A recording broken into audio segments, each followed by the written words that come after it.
Hello, welcome to episode 30 of Suman versus Human. Hope you guys had amazing New Year party. And on this episode, my superhero on the show is Mr. Hans Jørgen, founder Be My Eyes, all the way from Denmark. Hans, welcome to Suman versus Human. Thank you so much. Before I ask you, how could you be my eyes? I have a question for you. You got so many people working voluntarily for Be My Eyes, and that number is shocking. That number is bigger than your country's whole population. My Yeah, question is, that's how right. could you manage to get them all? Well, that's a good question. Well, yes, coming from Denmark, I think we are 5.9 million. So we are, compared to India, super small country.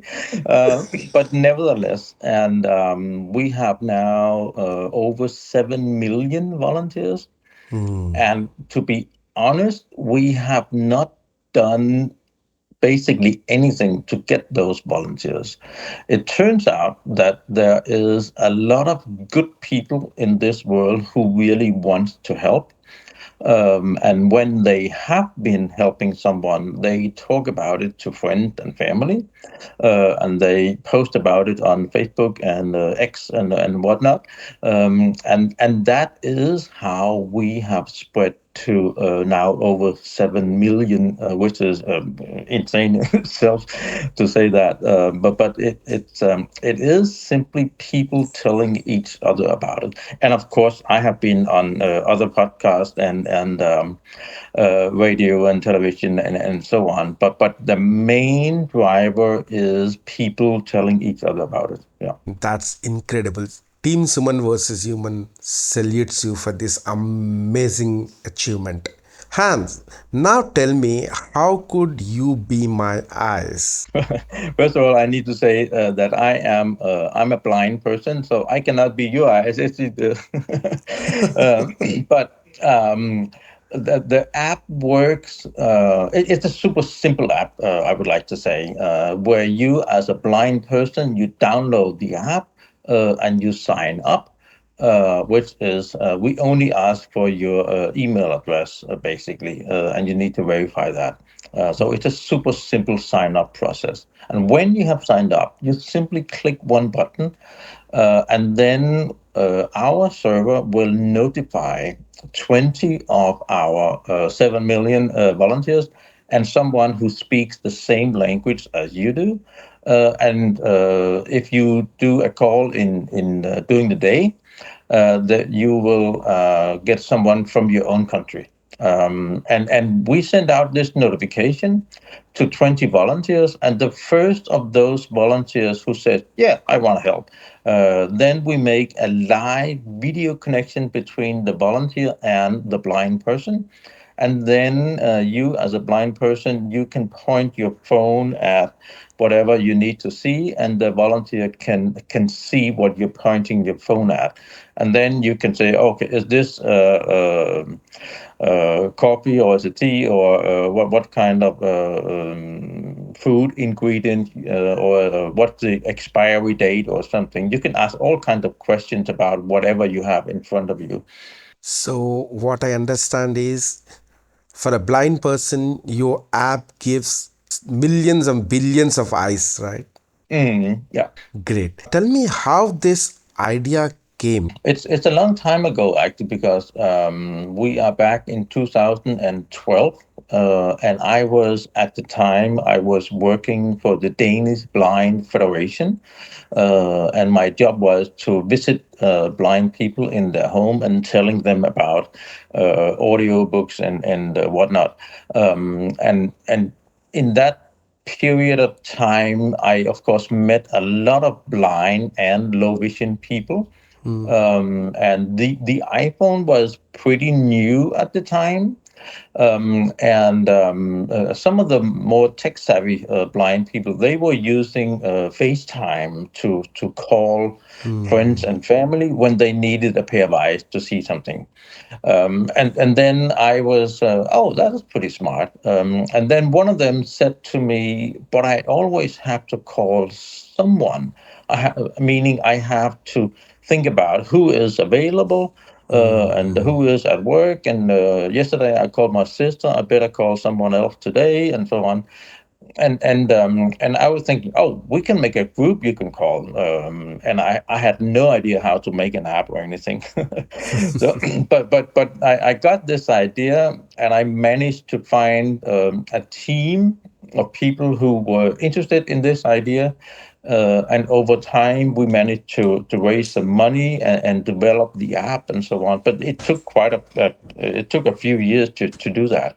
Hmm. So it was a quite long process, but also super interesting, because we got a whole bunch of blind people involved in the project. I'm a big believer in the nothing about us without us. So it is super important that you involve the people that you try to develop something for. And at the time, I was not as blind as I am now. So it was very important for me to have someone who was totally blind, Hmm. that we could try when we had developed the app and versions of it. We were trying this together with blind people. Yeah. Mm. I'm pretty sure that you also gone through a lot of challenges during the initial days of your project, right? Yeah. One of the of course, raising the money was kind of a challenge, but we managed to do that.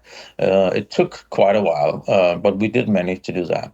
And then finding someone who was capable of developing a app for blind people. And remember that back in 2013, 14, there wasn't that many blind apps or apps for blind people. So there wasn't that many developers who actually knew how to do that. So we also had to search a little bit to find the right people to do it. So that was one of the challenges. And then, of course, finding a place where we had access to blind people. But we Yeah. we rented a office in one of the biggest institutions for blind people in Denmark, and I think that maybe that was the smartest thing we have ever done, because then we could just open the door and basically grab the first one who walked by and ask them to, oh, please take a look at this, and please try sign in, or please try make a call or something like that. And then we could see how they were using the app and so on. It's super important that you have new people to try new Yes. versions of the app, because otherwise you just get somebody who, oh yeah, I know this, and so on. So finding new people and finding the right people to develop it and raise the money, I think that was kind of the main challenge we had. So. This app works hand in hand with sighted people right now. The day one, how did you manage to onboard the sighted volunteers? Because I know you've been to blind institutions in Denmark and other places, but how did you reach the sighted community to onboard them as a volunteer? Because these days, the toughest job is getting volunteers. Yes, yeah, that was also our thinking, and when I asked my friends, they all said, "Yeah, I want to do that." But then, Hmm. I mean, they are my friends, so they want to make me happy. So, and uh, so we were kind of we didn't really know what to expect. So we built in some kind of gamification. So when you had help someone, you would earn 50 points or something. And then you could level up to be a super volunteer or whatever. I don't remember. So that was kind of what we were thinking about doing and what we did in the beginning.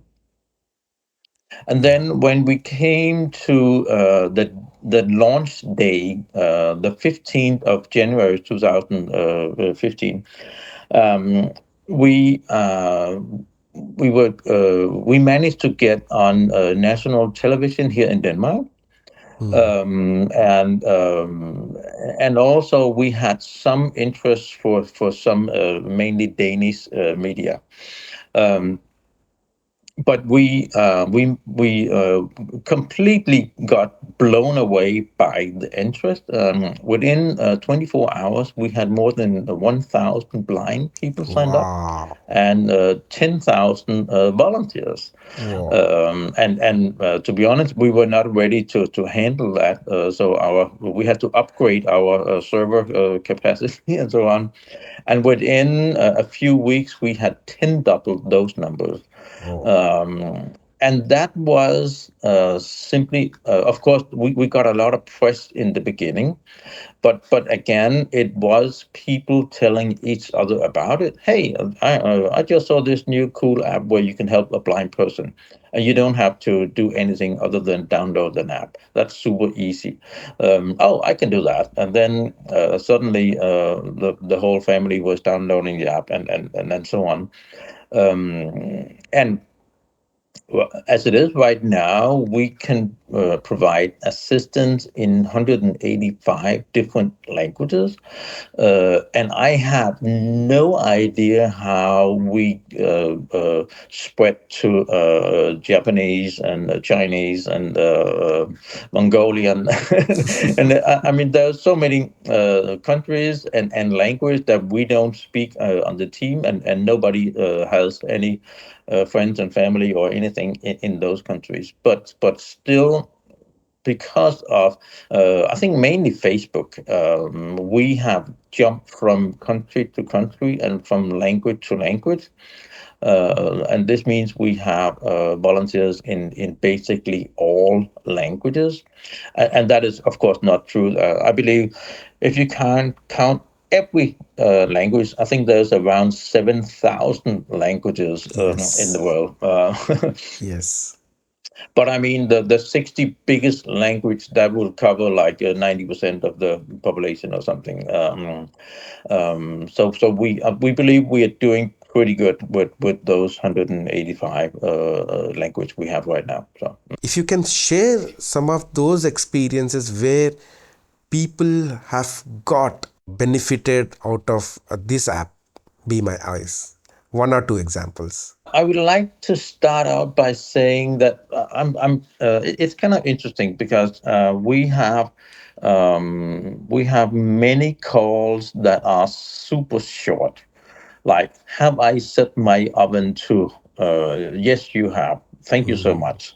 And can you tell me the temperature on my thermostat? Yes, that's 22 degrees Celsius or something. Thank you so much. And that's it.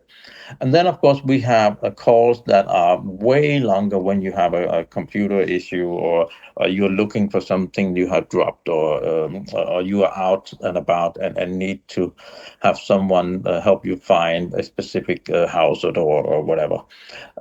But most, I think 90% of our calls are less than 3 minutes. So it Hmm. is about locating something or see what something is, and so on. But then, of course, we have some uh, funny calls. For instance, there was a guy in the U.S. who was home alone, and suddenly he heard some noises in his backyard. Oh. And then and then he I don't wonder what that is. And then he was made a Be My Eyes call, and the volunteer was looking out through the window and said, "Oh, that's your dog in the backyard." I don't have a dog. The user said, now you do. And then they managed to, he's asked, does it look friendly? Absolutely. And then he opened the door and he said, oh, come on over here. And then he was able to read the phone number on the tag on the dog. And they were able to call the owner of the dog and so on. So, and that is, of course, not a super common story, but it is kind of a telling story, so to speak, that you can actually do a lot when you do have a pair of eyes and so on.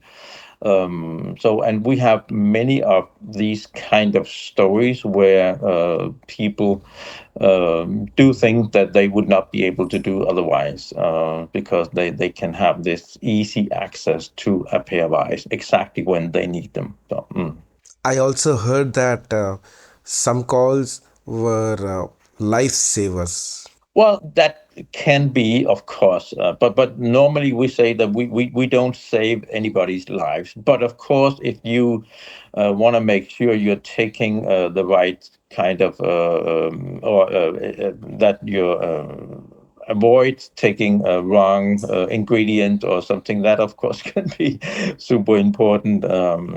But you cannot like use be my eyes in the traffic, for instance. And that is simply too dangerous to rely on a volunteer when you're crossing the street. So in those cases, you need to learn your blind skills and learn to navigate the traffic and not rely on someone on the other side of the world or something like that. So, but of course, there has been instances where Be My Eyes made a significant difference in a situation. Yes. My dear listener, Be My Eyes is a wonderful application.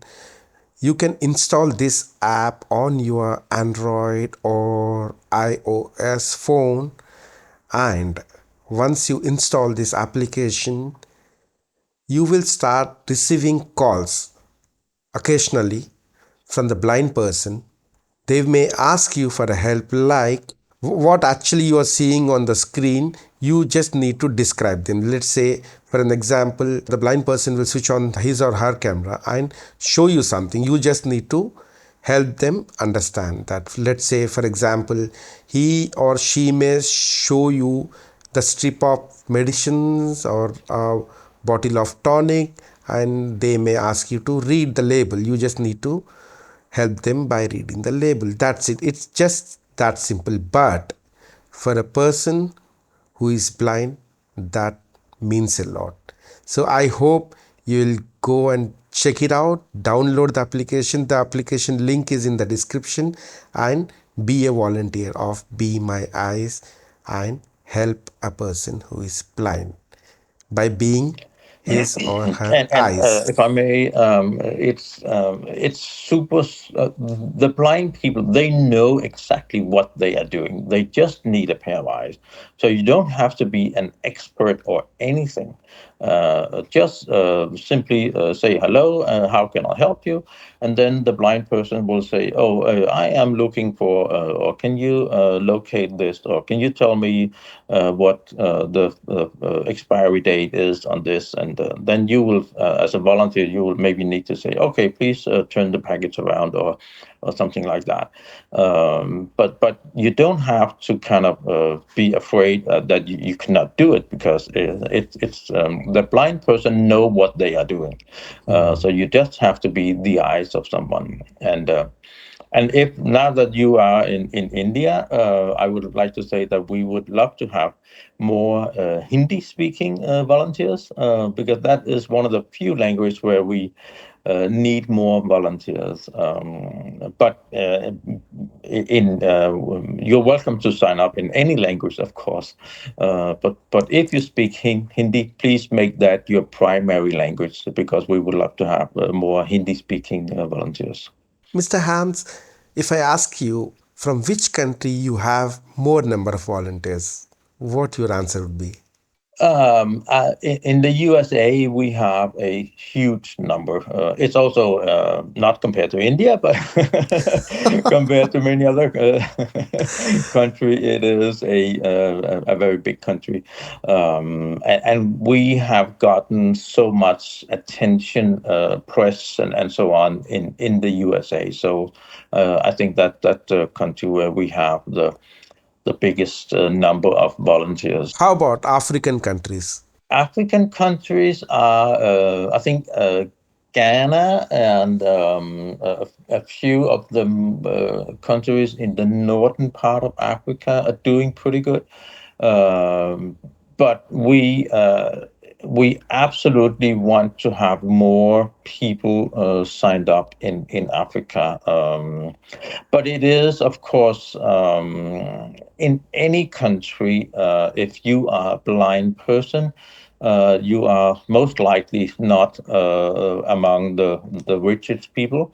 So a lot of blind people in Africa maybe don't have smartphones, and Yes. maybe they don't have that cheap access to internet. So a lot of people are struggling to have what you need in order to use Be My Eyes.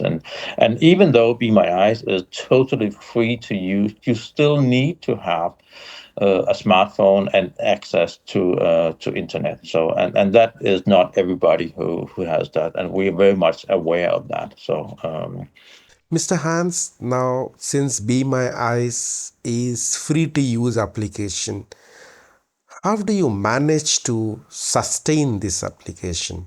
well, that's a good question, and the way we have some income is that, and maybe I should have told this earlier, but there is a few other options in Be My Eyes, and one of them is called specialized help, where you can, as a blind person, you can call companies like Microsoft and Google. And then the smart thing about it is that when you are calling Microsoft via Be My Eyes, then they know it is a blind person calling, and they can make sure that the right agents who knows about helping blind people, they get those calls.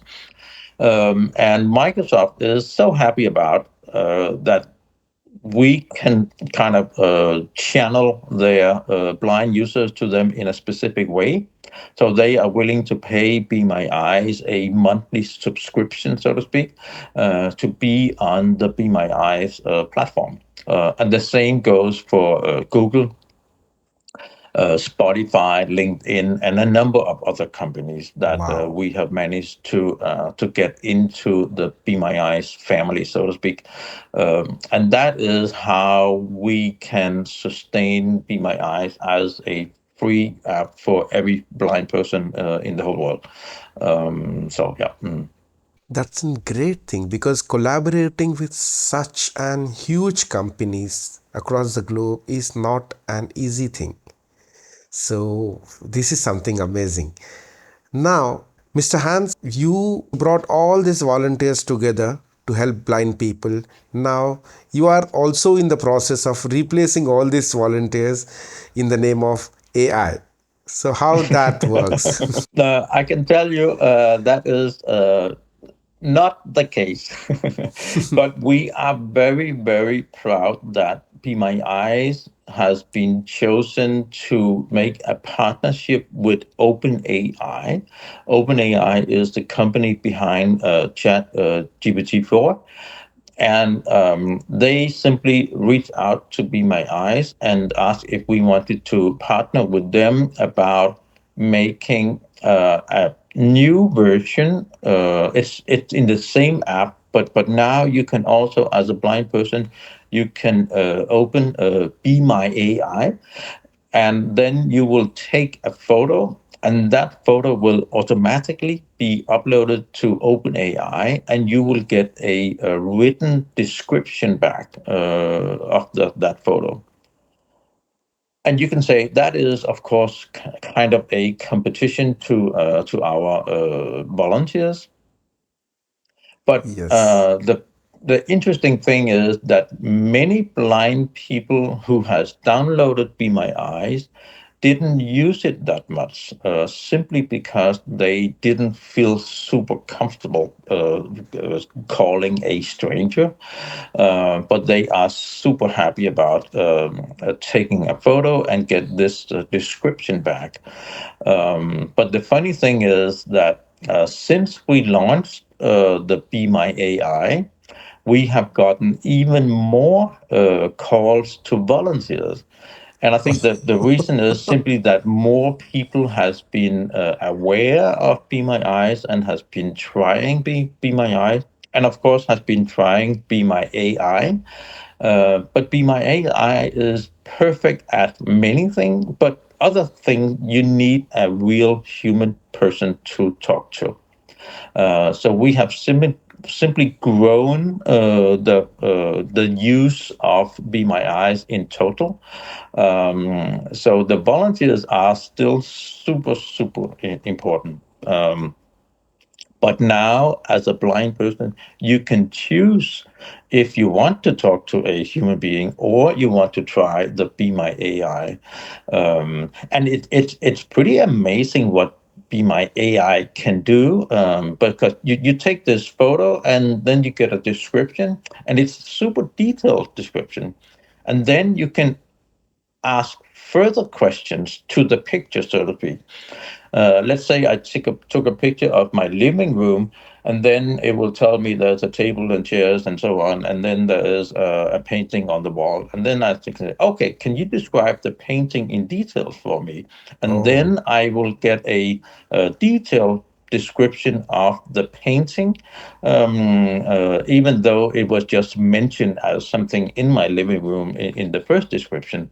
And that is absolutely amazing. And I can say, okay, what the color of the chairs, or how many chairs are there, or are they the same kind, all of them, and so on. I can all kind of questions I can ask to the AI, who will then answer those questions. That's pretty amazing. What if I ask you to point out one such difference which is only possible by a volunteer, not possible by a AI?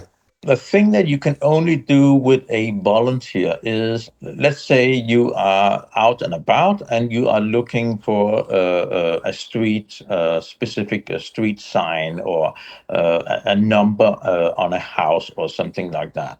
Then you would make a video call, and the volunteer would kind of go along with you and Hmm. say, okay, this is number 14, and the next house has to be number 16, and be aware there's a fence there, but 10 step down, you can walk into the house or something like that. You cannot do that with the AI thing.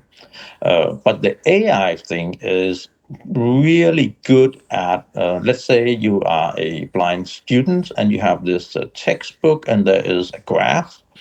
Then you can take a photo of the page in your book, and the AI will describe the graph for you. And of course, volunteers can also do that. But to be honest, I think the AI can do it better. And you can kind of go back and have it described again and again when you need to. Yes. So there is something there that is super interesting. Yeah. Mm. Your company became one of those very few organizations to get early access to the OpenAI API, right? Yeah, yeah. We were So, the only one, also not ah, only in the blind community, but at all. We were the only company who had access to the image to text model that OpenAI has built. And it has been super interesting to have this partnership with OpenAI about this. Absolutely. and that's an amazing achievement, Mr. Hans. Thank you. it's not that often that the blind community is in the forefront of what everybody in the whole world is talking Hmm. about. So it has been, and we have also actually like when we launched in 2015. Here in 2023 we had a similar interest from the press, simply because we were the first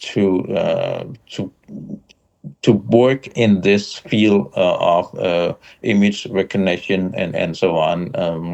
And it has also been a kind of a also a little rocky journey, because in the beginning the OpenAI was really, really bad at recognizing text, and it would simply make up stuff that didn't that was not in the text that you were taking a picture of. So, but that has improved dramatically.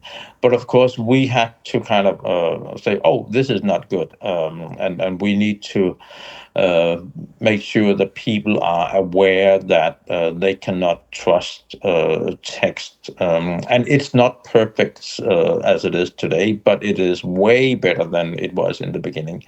So, but it is, and that's also why we still call it a beta.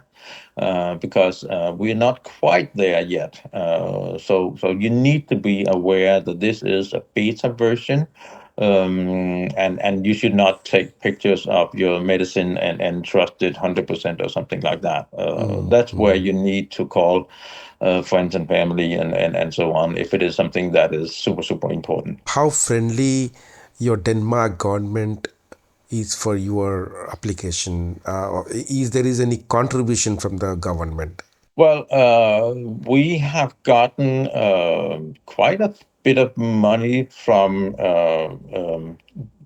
it is partly private and partly government, developing subsidized for where you can, I have this idea, and I want to do this, and I need to hire two developers and so on, and then you can apply for some grants, you can call them, and we have gotten that. So we have gotten a lot of support from the Danish, also the Danish startup environment, and those government subsidized grants. Yeah, absolutely. Mr. Hans, though you are blind, you have actually helped millions and billions of blind people restore their vision by your application Be My Eyes. So I'm super interested to know more about your personal life. How did your journey into blindness started? Well, I have a genetic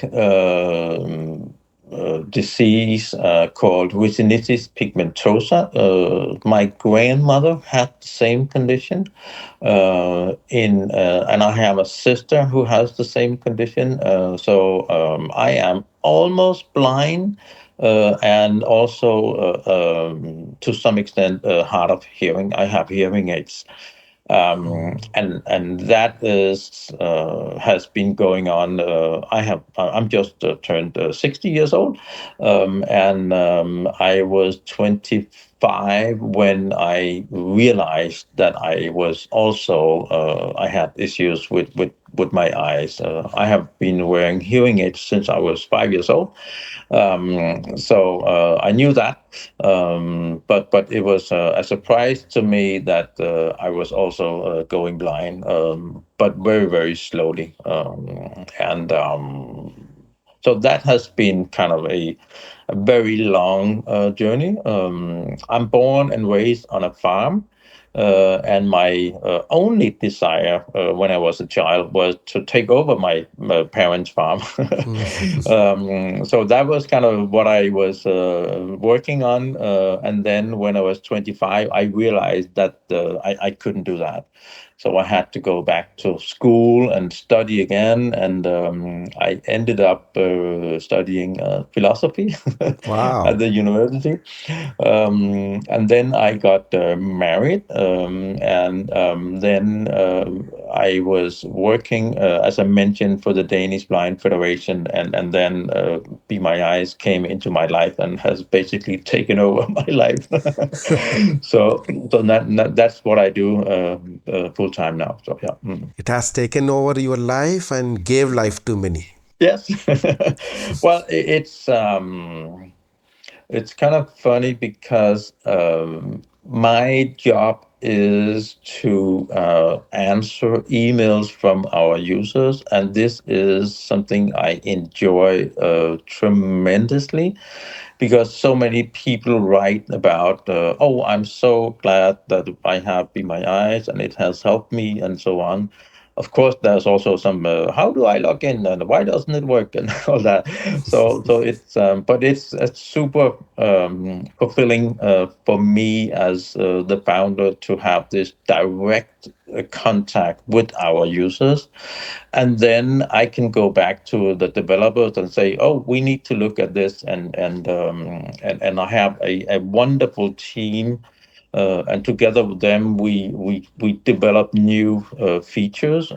We have just launched a feature where you can create your own private group of volunteers. We Mm, call it friends and family, because sometimes you have something that is private and you don't yes. want to share that with somebody you don't know, Mm, or maybe you're just a little shy, you don't like to call strangers and so on. So we have made it possible for you to create your own private group of volunteers, and that is something that I'm super excited about, and also if you are brand new to Be My Eyes.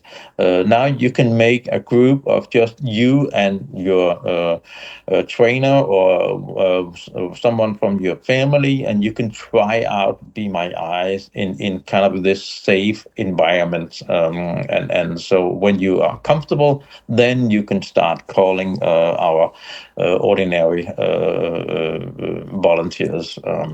So we hope that this friends and family will be something that is making people more comfortable yeah. using Be My Eyes in different situations. Yeah. When a blind person calls any ordinary volunteer, so what kind of private information is shared between these two parties? Nothing.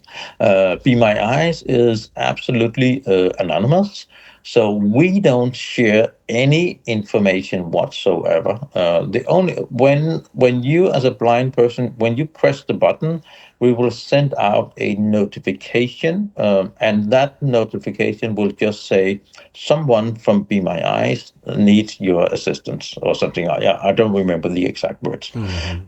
And then you swipe yes, and then you can decide what you want to say to the other person. When I make a call, I say, "Oh, this is Hans. Can you help me see something?" And then the volunteer will say, "Oh, my name is Kate. How can I help you?" Something like that. No number, no email addresses are exchanged. No, not at all. And we don't recommend that you share any information, Yes, yes. because it is a stranger you're calling.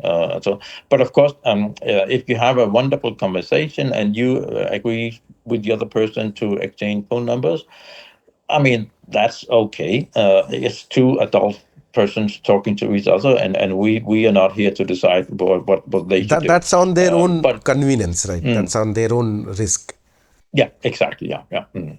If I want to reach the same volunteer of my choice, that is not possible, right? No, the first philosophy that I had about Be My Eyes was exactly that you should never have to think about who to call. You need a pair of eyes, and you press the button, and then we will find someone for you who is willing to help you. So Yes, you don't yes. have to feel that you are a burden or for anyone, because you know 100% that the volunteer who answers the call is more than willing to help you. And that is why we have made it so easy and so anonymous. And that's also why we have made the friends and family, because sometimes you do want to call the same person, but then you will have to know who it is, and have them in your private group. So you cannot call a specific volunteer out there just like that. Great. Mr. Hans, I got this question to all my guests coming on the show, and you would certainly have no option to say no. You have to answer this. See, no doubt you already have technology in your hands. Now, what if I give you all the superpowers in your hand to change something in this world? Oh, there's so many things. So I hate to see the war that we have, both the one in Israel right now, and of course Ukraine, and there might be other wars that I don't even know about. But war is something that I just can't take it. And I'm so, and of course climate crisis that we are in. But I only have one superpower, you say, so I don't know. But I think I it's kind of difficult. But I think I would stop the war, and then I think that would help us solve the crisis of the climate as well. But I Yes. don't know. But yeah. Awesome. It was great talking to you, Mr. Hans, and I wish you all the good luck for the application. I sincerely wish that you could reach the mark of 100 billion volunteers soon. It's kind of following a pattern, and we're super happy that we have this extreme high number. But we also know that whenever a blind person signs up, then most likely their friends and family also signs up, and so it kind of goes hand in hand. So I think we will always have pretty much exactly the number of volunteers we need. Apart from in Hindi, where we need a few more. So, but I think you can help us there. So, Yes, yes. Great talking to you, Mr. Hans. Thank you so much for giving me this opportunity to host you on Suman versus Human. thank you so much for having me.